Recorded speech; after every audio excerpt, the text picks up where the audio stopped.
Bonjour à toutes et à tous.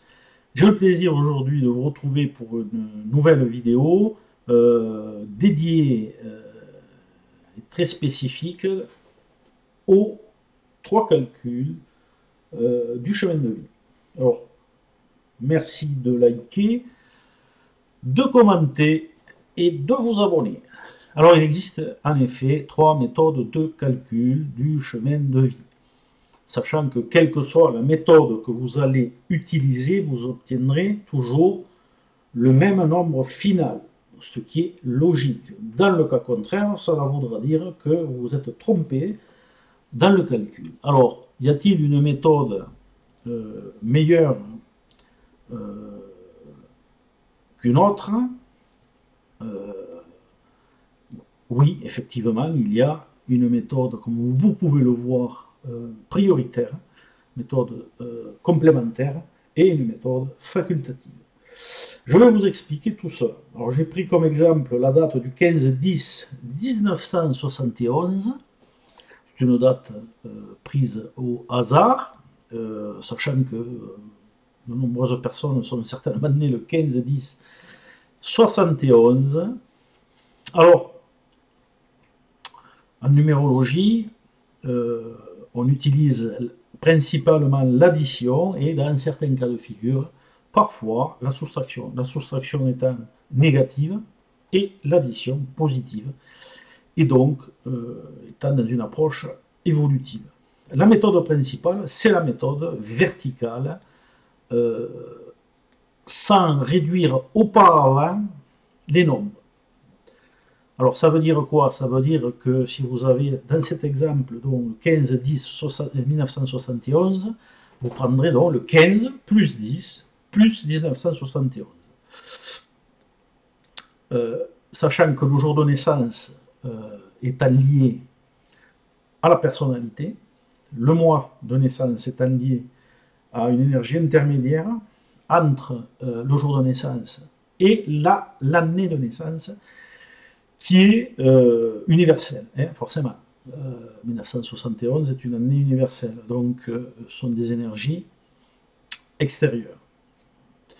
Donc on prend toujours en priorité les nombres tels qu'ils sont. Alors là, ici, il y a des nombres de chiffres, mais il y aura des dates de naissance où il n'y en a pas. Donc la question ne se pose pas. Donc vous prenez la date telle qu'elle. Première méthode, puisque c'est la méthode verticale, on peut parler aussi de karma vertical, c'est l'énergie principale, celle avec laquelle nous nous incarnons en tant qu'âme, et celle avec laquelle nous arrivons avec les énergies antérieures. Et la mission principale. Donc la mission principale, c'est toujours le nombre final, il est prioritaire. C'est le nombre unique obtenu. Donc dans ce cas de figure, c'est le 7. Et donc c'est lui qui va dominer, qui va prédominer sur les nombres qui apparaîtront avant. S'il y a des sous-nombres dans ce cas de figure qui apparaissent, donc vous faites en priorité, chaque fois que vous calculez un chemin de vie, votre chemin de vie, n'importe quel chemin de vie, vous faites la méthode principale par addition verticale. Voilà, c'est la méthode par excellence. Voilà. Alors je dis ça pourquoi, j'explique ça pourquoi, parce que je vois beaucoup de choses, j'entends beaucoup de choses, et malheureusement, beaucoup de choses déformées, utilisées sans avoir véritablement les connaissances pour. Alors, il faut savoir ce qu'on fait, parce que les énergies, elles ne sont pas là au hasard et aléatoirement, et les énergies universelles, cosmiques, même personnelles, il y a une logique vibratoire, donc qui se retrouve même en numérologie ou en astrologie, peu importe. Alors il ne faut pas faire n'importe quoi, on prend d'abord la méthode principale par addition verticale. Voilà, donc je fais quoi? Je fais 15 plus 10 dans notre exemple, plus 1971, le total, j'obtiens 1996, et c'est à partir de là que je vais continuer mon addition pour arriver à la réduction. Alors je fais 1 plus 9 plus 9 plus 6 égale 25. Donc là j'obtiens un sous-nombre, donc une énergie racine qui va influencer le chemin de vie. Elle n'est pas attention, elle n'est pas prioritaire sur le chemin de vie. Les nombres à deux chiffres, les sous-nombres, sont importants, mais ne prennent pas le pas sur la vibration finale.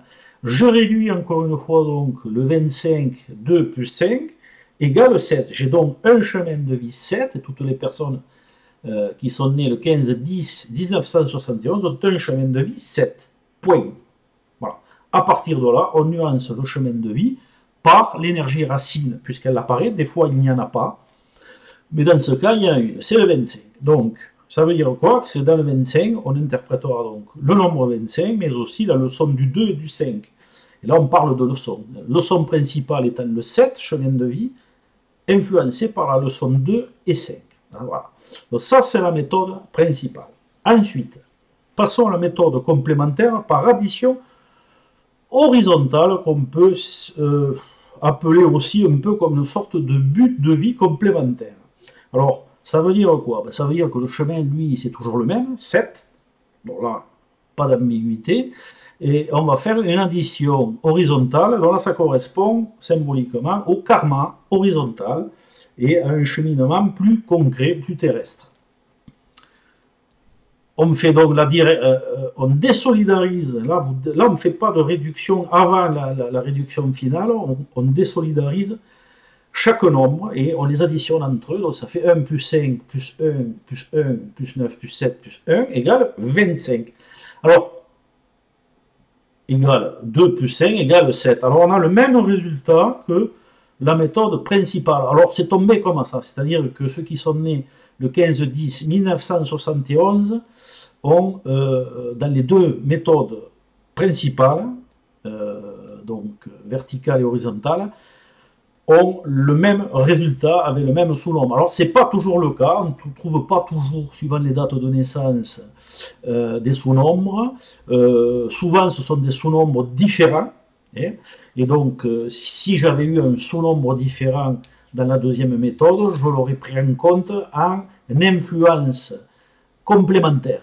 Hein, donc, voilà, pas prioritaire, mais complémentaire au chemin de vie qui se serait rajouté à la première méthode. Mais là, nous avons une indication très intéressante, c'est que dans les deux méthodes principales, on a le même résultat. Ça veut dire quoi? Ça veut dire que la deuxième méthode complémentaire nous confirme, dans ce cas de figure, que le chemin de vie 7 vient d'un 27. Il apparaît deux fois, donc il n'y a pas d'ambiguïté.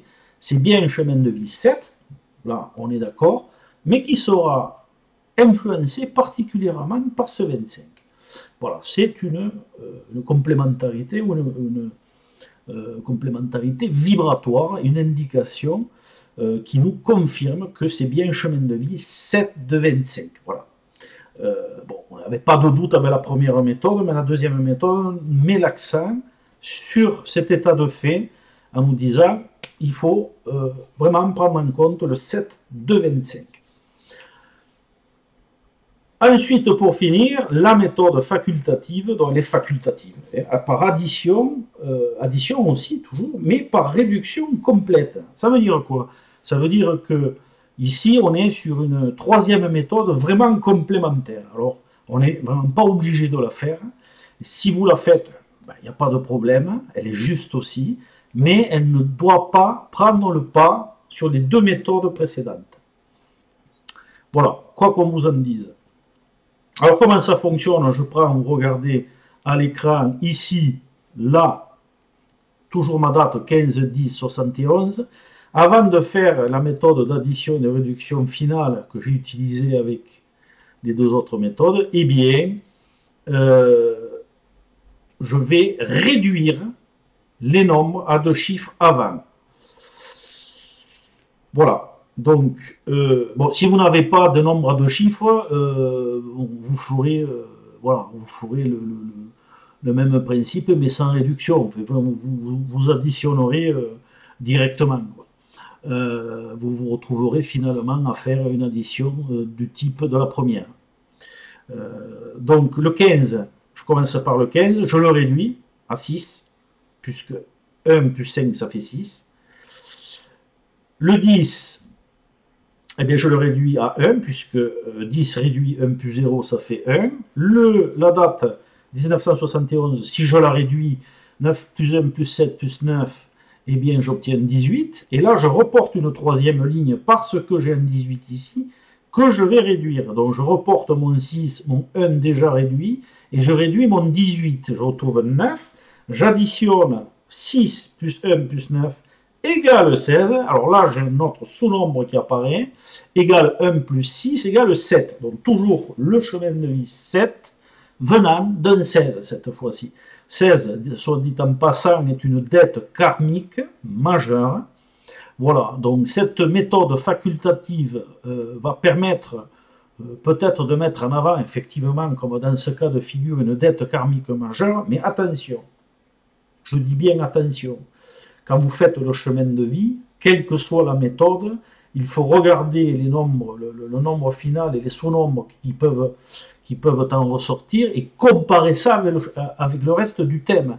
C'est-à-dire que ce n'est pas parce que vous avez une dette karmique 16, donc majeure, dans la troisième méthode de calcul, qu'elle est, comment dire, elle est particulièrement active ou à prendre en compte, parce qu'à ce niveau, il faut faire une étude du thème de naissance au niveau de la personnalité pour voir si effectivement elle apparaît, cette dette ou pas, parce que ça va quand même changer la donne. Si cette dette apparaît, par exemple, dans le thème de natal, eh bien, on peut se dire qu'effectivement, la troisième méthode met une fois de plus l'accent sur la dette, la met en avant, au niveau de la destinée. Bon, voilà.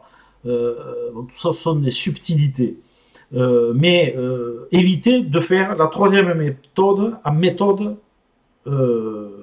prioritaire. Voilà, parce que vous ne serez pas dans la justesse. Alors, vous ne vous trompez pas, bien sûr, puisque le chemin 7, c'est le chemin 7. Mais tout ce qui est avant est abordé différemment. Donc, il n'y a pas une approche prioritaire sur la troisième méthode. On le voit bien dans cet exemple, puisque dans les deux premières méthodes principales et surtout la première, on retrouve le 25. C'est lui qui va avoir une dominante sur le chemin de vie. Voilà, et dans le cheminement de l'individu. Alors, si vous ne voulez pas vous tromper, quand vous faites le calcul d'un chemin de vie, vous prenez la première méthode. Voilà. Ceux qui veulent en faire 2, ceux qui veulent en faire 3, vous pouvez. Ça vous permettra de mettre un peu en relation certaines choses.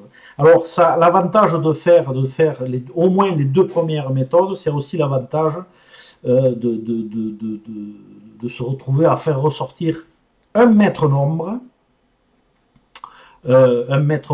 soit qui peut apparaître dans la première méthode ou dans la seconde méthode, soit dans les deux, et effectivement, comme le 25, si un maître nombre apparaissait dans les deux premières méthodes, on a confirmation de son importance vibratoire.